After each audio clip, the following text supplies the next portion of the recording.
4 tahun kami berjuang, memperjuangkan cita-cita ini. Dalam 4 tahun itu kami mengalami kekalahan. Kami menderita kekalahan, tapi kami tidak pernah mengaku kalah.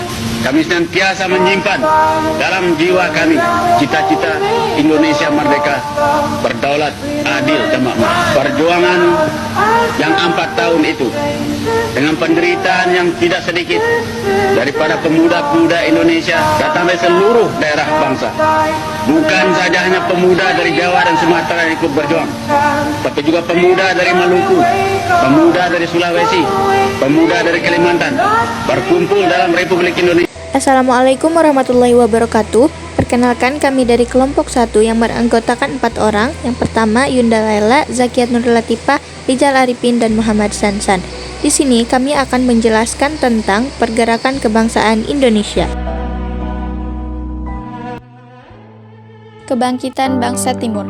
Secara etimologi, nasionalisme dapat didefinisikan menjadi 2 pengertian. Pertama, nasionalisme merupakan paham kebangsaan yang berdasarkan kejayaan masa lalu. Kedua, paham kebangsaan yang menolak penjajahan untuk membentuk negara yang bersatu dan berdaulat dalam pengertian yang lebih modern. Nasionalisme merupakan kesamaan kewarganegaraan dari semua ateis dan budaya di dalam suatu bangsa. Kebangkitan nasional sudah menjadi fenomena yang terjadi seluruh dunia. Terdapat beberapa faktor yang melatar belakangi munculnya kesadaran nasionalisme berbangsa yang kemudian menimbulkan semangat untuk mencapai harapan barunya seperti kemerdekaan lepas dari belenggu penjajahan, persamaan dan kemandirian untuk menentukan kehidupan melalui negara nasionalisnya. Dalam konteks sejarah di Asia, kebangkitan nasional dan nasionalisme bangsa Timur lahir karena adanya reaksi dari kolonialisme dan imperialisme pada abad ke-20. Interkoneksi bangsa-bangsa Asia. Yang pertama adalah Komunitas Jawi. Penghimpunan Pelajar Indonesia atau PPI sedunia merupakan wadah berkumpul bagi pelajar-pelajar Indonesia di luar negeri. Penyelenggaraan Konferensi Internasional Pelajar Indonesia atau KIPI di kampus Universitas New South Wales atau UNSW. Sydney, Australia adalah cikal bakal berdirinya penghimpunan ini. Sebelum PPI terbentuk, pelajar-pelajar Indonesia dan umat Islam dari Asia Tenggara di Mekah telah terhimpun dalam perkumpulan yang disebut Komunitas Jawi yang memiliki kontribusi besar dalam menjadikan Mekah sebagai pusat kehidupan keagamaan Indonesia pada abad ke-19.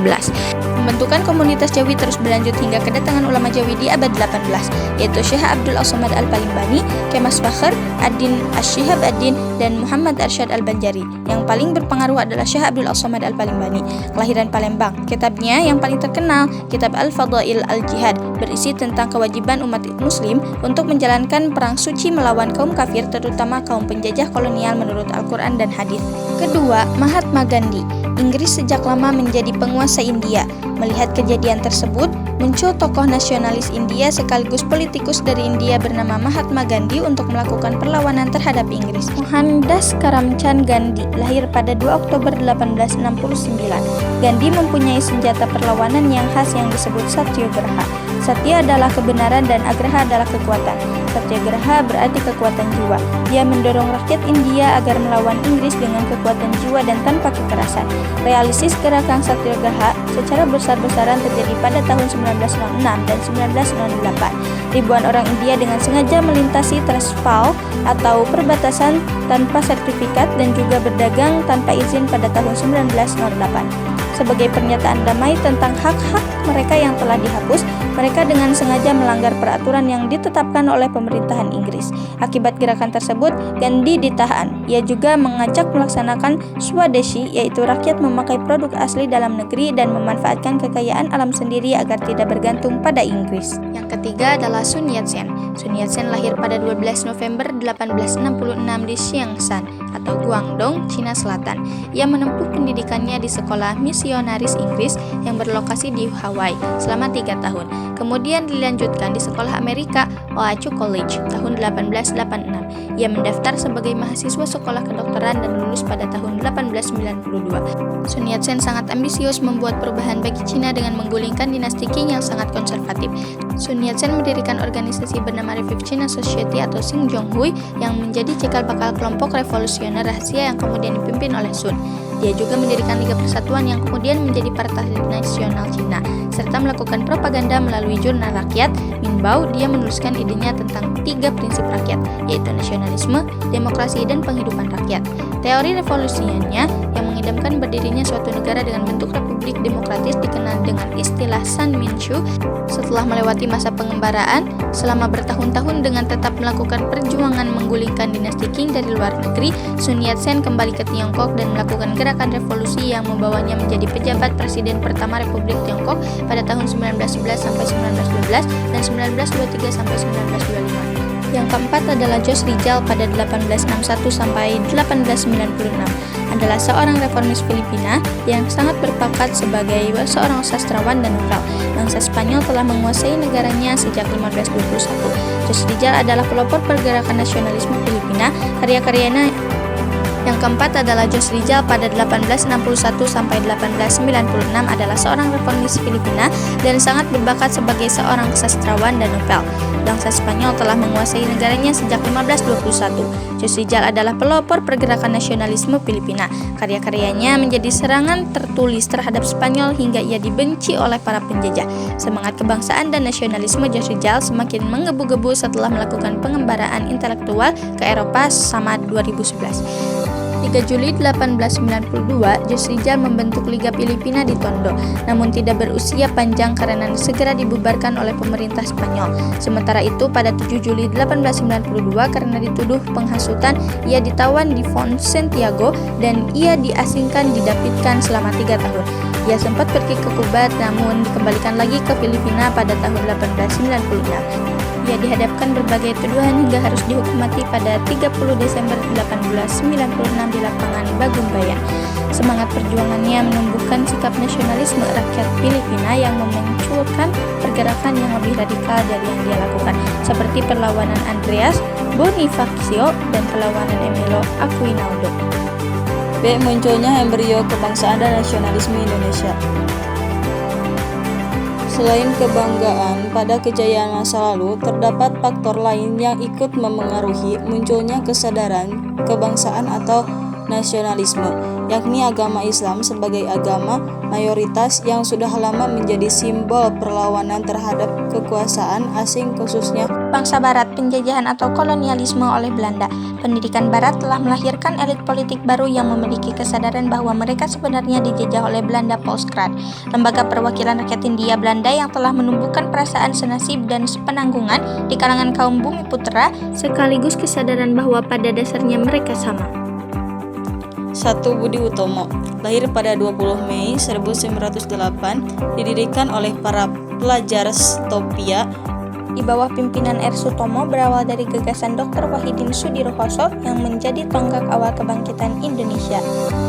Tahun 1907, Wahidin mengunjungi Stopia dan di depan para mahasiswa ia menyuruhkan agar mereka membentuk organisasi untuk mengangkat derajat bangsa.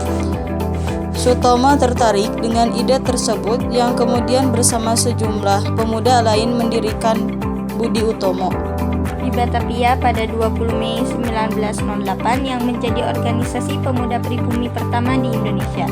Salah satu program utamanya adalah kemajuan yang harmonis bagi Nusa, Jawa, dan Madura. Organisasi ini berakhir pada tahun 1935 ketika bergabung dengan Tan Rinda dan tanggal lahirnya ditetapkan sebagai Hari Kebangkitan Nasional Indonesia. Yang kedua adalah Rexurumexo, merupakan organisasi didirikan oleh Haji Samanhudi di Solo pada 16 Oktober 1905. Organisasi ini kemudian berganti nama menjadi Sarekat Dagang Islam atau SDI dengan tujuan untuk menggalang kerjasama antara pedagang Islam demi memajukan kesejahteraan pedagang Islam Bumi Putra. Untuk mengembangkan organisasinya, Samanhudi menggandeng Haji Omar Said Cokroaminoto yang kemudian diubah namanya menjadi Sarekat Islam atau SI dengan alasan agar organisasi ini tidak terfokus pada pedagang, serta bercita-cita untuk menentang ketidakadilan terhadap rakyat Bumi Putra dengan ciri kerohanian yang tetap demokratis dan militer, sehingga SI disebut sebagai gerakan nasionalis, demokratis, ekonomis. Yang ketiga adalah Indispartij, adalah wadah perjuangan pertama yang berwujud partai politik berideologi nasionalisme, berdiri pada 25 Desember 1912 di Bandung. Tokoh utama IP adalah Does Dekker, Cipto Mangunkusumo, dan Suwardi Suryaningrat. Does Dekker adalah penentang kebijakan diskriminasi rasial dalam masyarakat kolonial. Menurut Cipto Mangunkusumo, masyarakat Jawa sulit mengalami kemajuan karena dikekang oleh feodalisme. Kehidupan masyarakat Hindia Belanda mengalami eksploitasi yang berlebihan dan kemiskinan menjadi realitas sehari-hari. Awalnya ia adalah tokoh Budi Utomo, namun ia memilih keluar karena menganggap BO semakin konservatif. Kemudian ia bertemu Does Dekker yang sepemikiran hingga bersama-sama mendirikan Indispartij. Bersama Suwardi Suryaningrat, ideologi IP adalah nasionalisme dengan tujuan mencapai kemerdekaan tanah air Hindia dari pemerintahan kolonial. Namun, IP semakin dikenal sekitar terlibat dalam Komite Bumi Putera yang menentang diadakannya perayaan 100 tahun kemerdekaan Belanda atas Prancis pada tahun 1913. Tujuan dibentuknya Komite Bumi Putera adalah memperjuangkan kebebasan berpendapat serta adanya majelis permusyawaratan dan menyuarakan kepentingan rakyat Hindia. C. Perang Dunia I dan pengaruhnya di Indonesia. Perang Dunia I berlangsung pada 1914 sampai 1918, menandai konflik besar pertama berskala internasional di abad 20. Perang Dunia I dimulai dari pembunuhan terhadap pewaris mahkota Austria Hungaria yaitu Archduke Franz Ferdinand beserta istrinya Archduchess Sophie pada 28 Juni 1914 di Sarajevo oleh kelompok teroris Serbia, sehingga memunculkan reaksi perlawanan dari Austria-Hungaria yang dibantu Jerman untuk mengumumkan perang terhadap Serbia dan dibantu Rusia pada 28 Juli 1914. Kemenangan awalnya diraih oleh Jerman, Austria, dan Hungaria dari blok sentral, namun blok sekutu yang terdiri atas Rusia, Prancis, dan Britania Raya terus menyerang blok sentral. Hingga tahun 1917, Amerika Serikat memihak blok sekutu setelah Italia bergabung dengan lebih dahulu. Perang Dunia I berakhir setelah keluar perjanjian Versailles pada 1918. Perang Dunia I menimbulkan dampak yang bukan hanya untuk negara-negara Eropa, namun juga untuk bangsa Asia. Ketika Perang Dunia I tengah berlangsung, Indonesia sedang mengalami masa pergerakan nasional melawan bangsa kolonial, sehingga mengakibatkan adanya kepopuleran, paham demokrasi dan nasionalisme yang meruntuhkan eksistensi sistem arsitokrasi kerajaan, seperti terbentuknya organisasi yang bersifat kebangsaan Budi Utomo dan Sarekat Islam. Kedua, krisis ekonomi yang kemudian menghambat kegiatan ekspor impor. 3. Kongres Sumpah Pemuda dan Kongres Perempuan. Kongres Sumpah Pemuda. Inisiasi untuk menggunakan bahasa Indonesia sebagai bahasa persatuan datang pada kegiatan Kongres Pemuda 1 pada 30 April sampai 2 Mei 1926. Catatan autobiografi M. Tabrani, ketua penyelenggaraan Kongres Pemuda pertama, menceritakan perdebatannya kepada Muhammad Yamin dalam penggunaan istilah untuk bahasa persatuan, apakah bahasa Melayu atau bahasa Indonesia. Akhirnya disepakati istilah untuk bahasa persatuan adalah bahasa Indonesia pada Kongres Pemuda II. Rapat Kongres Pemuda II diadakan di 3 tempat berbeda. Rapat pertama Kongres dilakukan di Gedung Katolik, Janggelingen, Bonn atau Gedung Pemuda Katolik, Lapangan Banteng, Batavia. Sugondo membuka rapat dengan menyampaikan harapan agar Kongres dapat memperkuat semangat persatuan. Selanjutnya Muhammad Yamin menyebutkan bahwa di antara hukum penting yang dapat memperkuat persatuan Indonesia adalah hukum, sejarah, pendidikan, hukum adat, dan kemauan untuk bersatu. Rapat kedua pada 28 Oktober 1928 di Gedung Osjapa Bioskop membahas persoalan pendidikan. Purnomo Wulan dan Sarmidi Sarkoro berpendapat harus ada keseimbangan antara pendidikan antara di sekolah dan di rumah. Juga anak harus dididik secara demokratis. Rapat ketiga diselenggarakan di Gedung Indonesische Clubnis Kramat, Batavia. Sunario menjelaskan pentingnya nasionalisme dan demokrasi selain gerakan kepanduan.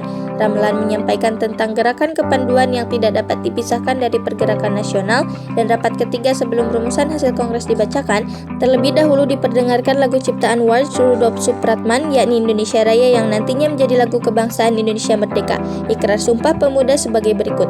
Pertama, kami, putra dan putri Indonesia, mengaku bertumpah darah yang satu tanah air Indonesia. Kedua, kami putra dan putri Indonesia, mengaku berbangsa yang satu bangsa Indonesia. Ketiga, kami putra dan putri Indonesia, menjunjung bahasa persatuan bahasa Indonesia. C. Akhir masa negara kolonial Belanda. Yang pertama adalah krisis ekonomi global atau Great Depression. Peristiwa krisis ekonomi yang berdampak global paling bersejarah salah satunya adalah krisis yang dialami Amerika Serikat. Krisis yang berlangsung lama tersebut terbilang cukup parah hingga berimbas kepada negara-negara lainnya di dunia. Krisis tersebut dikenal dengan sebutan Depresi Dunia atau Great Depression. Padahal ekonomi Amerika Serikat sempat mengalami perkembangan yang begitu pesat pada tahun 1920-an, dengan indikator peningkatan tajam pada perubahan drastis pada tahun 1929 ketika bank-bank di AS kesulitan modal akibat nasabah memindahkan tabungan mereka ke pasar saham yang berpusat di New York. Akibat pasar saham mengalami pertumbuhan yang cepat dengan puncaknya terjadi pada tahun 1929. Situasi ini membuat bank-bank kesulitan menghancurkan modal hingga membuat dunia usaha terjerembab selama 3 tahun sampai dengan musim panas tahun 1932. Efek krisis tersebut meluas di seluruh dunia. Terjadi penurunan indeks penjualan partai besar. 1/5 dari yang mengandalkan gaji harus kehilangan pekerjaannya di berbagai negara tersebut di Hindia Belanda. 2. Kisah wabah dan penyakit di Nusantara. Memasuki masa Islam dan masa kolonial, sumber sejarah yang dimiliki bangsa ini semakin lengkap dan rinci.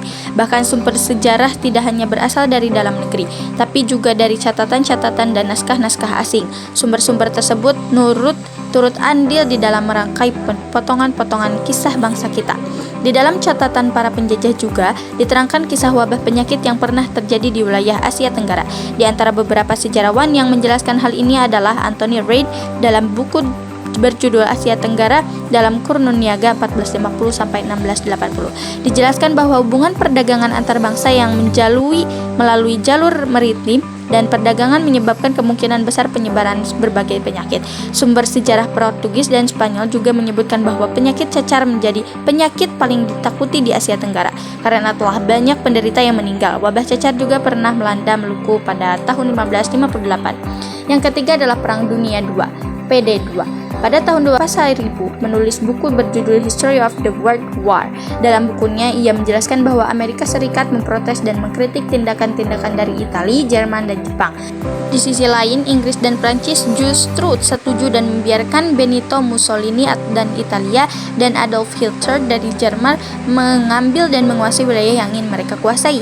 Inggris dan Prancis berharap kebijakan tersebut akan mencegah potensi perang-perang lainnya. Inggris dan Prancis telah bersepakat di kota Munich untuk membiarkan negara Jerman memiliki sebuah bagian dari Cekoslovakia yang disebut Sudetenland pada 30 September 1938. Saat itu, Hitler berjanji bahwa kesepakatan ini akan menjadi permintaan teritorial terakhirnya di Eropa. Namun, keserakahan Hitler pada Maret 1939 membawanya untuk melanggar perjanjian tersebut. Dengan mengambil alih sisa negeri itu, kejadian ini sekitar memancing kemarahan Inggris dan Prancis. Perdana Menteri Edward Teledre dari Prancis dan Perdana Menteri Neville Chamberlain dari Britania Raya berjanji akan membantu Polandia jika terjadi serangan dari Nazi Jerman.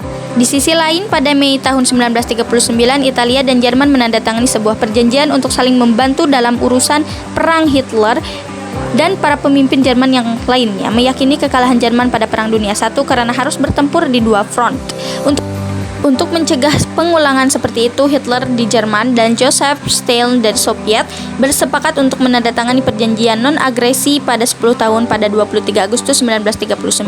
Kemudian pada 1 September 1939, Jerman mencoba mengambil kota Danzig dan menyebut Polandia. Kejadian penyerangan ini menyebabkan Perang Dunia II dimulai. 4. Detik-detik Belanda menyerang kepada Jepang. Perjanjian Kalijati adalah sebuah hasil perundingan pihak Belanda dan Jepang yang ditandatangani di sebuah rumah dinas milik seorang perwira staf sekolah penerbangan Hindia Belanda di daerah Lanud Kalijati, Subang, Jawa Barat pada 8 Maret 1942. Isi perundingan Kalijati tersebut adalah bukti sejarah awal berakhirnya era pemerintahan kolonial Belanda di bumi Nusantara, di mana pemerintahan tersebut segera digantikan oleh pemerintahan militer Jepang.